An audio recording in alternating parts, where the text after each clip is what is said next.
नाज़रीन, ये पाकिस्तान के ऊपर अभी एक तरफ मैं अभी बताऊंगा कि एक इंटरनेशनल ग्लोबल इदारे ने पाकिस्तान को कहाँ खड़ा किया है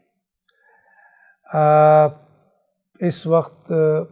और दूसरी तरफ वज़ीर आज़म ने जो आपका एक्सपोर्ट और इंडस्ट्रीज़ के ऊपर वर्किंग ग्रुप्स बनाए हैं।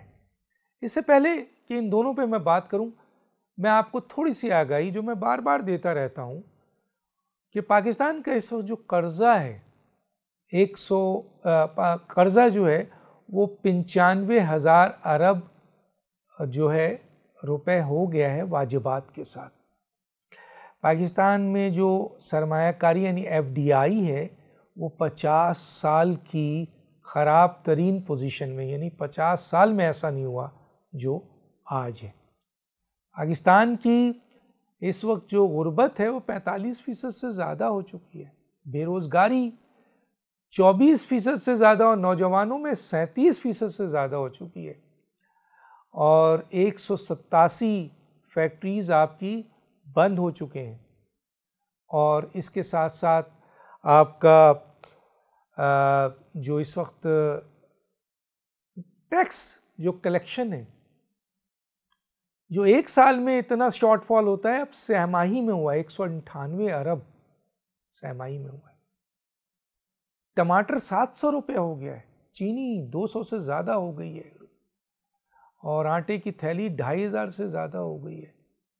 तेल, चाय, पानी, पत्ती, आटा, केला, फल, फ्रूट, हर चीज़ महंगे हो गए, और हुकूमत कहती है कि हालात अच्छे हैं।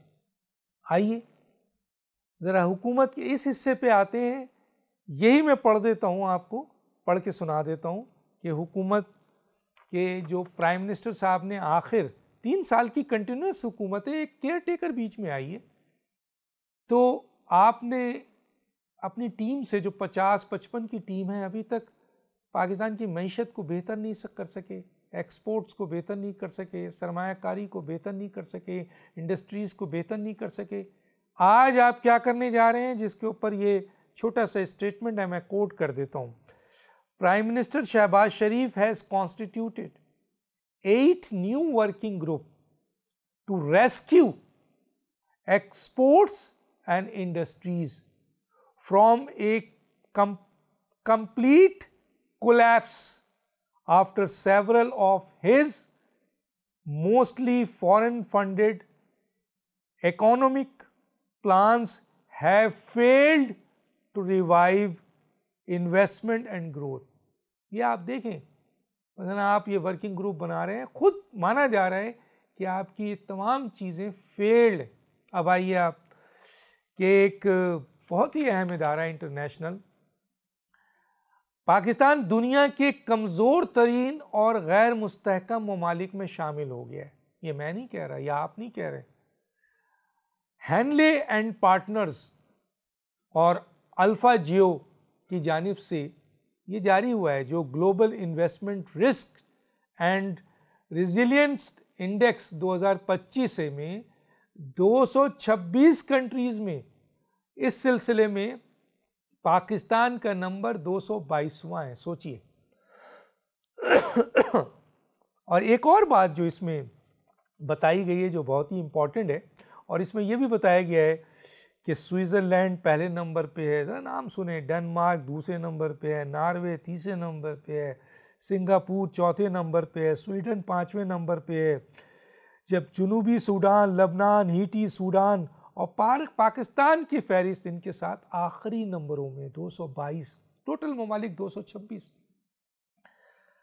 और दर्जा बंदी जो इस वक्त पासपोर्ट की है माफ़ी चाहता हूँ, पासपोर्ट का इस वक्त पाकिस्तानी पासपोर्ट मुसलसल दुनिया का चौथा कमज़ोर पासपोर्ट है, दुनिया का चौथा कमज़ोर पासपोर्ट, और मुसलसल 5वें साल से यही हाल है।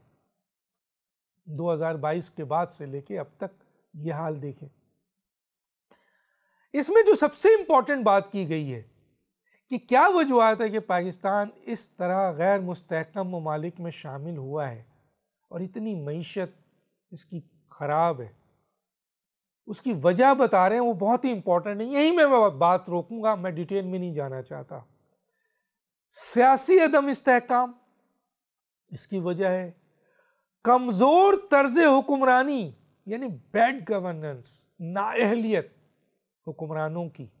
50 की काबीना है। कानूनी व रेगुलेटरी खतरात, यानी जो जस्टिस का निज़ाम है वो भी बहुत बड़ी वजह है जो पाकिस्तान में नहीं है, जिसकी वजह से पाकिस्तान गैर मुस्तहकम ममालिक में 222 नंबर पे आया है। और समाजी तरक्की की कम सतह मजमूई पायदारी यानी रेजिलियंस को शदीद मुतासिर कर रही है। ये है वो वजह।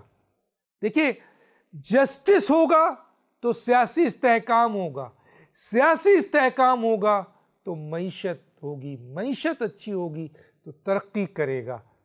जस्टिस आपकी तबाह अदालती बहरान है, उसकी वजह से सियासी अदम इस्तेहकाम है, इंसाफ नहीं है, और उसकी वजह से सरमाया मसलन मईशत तबाह है, और जब मईशत तबाह है तो तरक्की रुकी हुई है।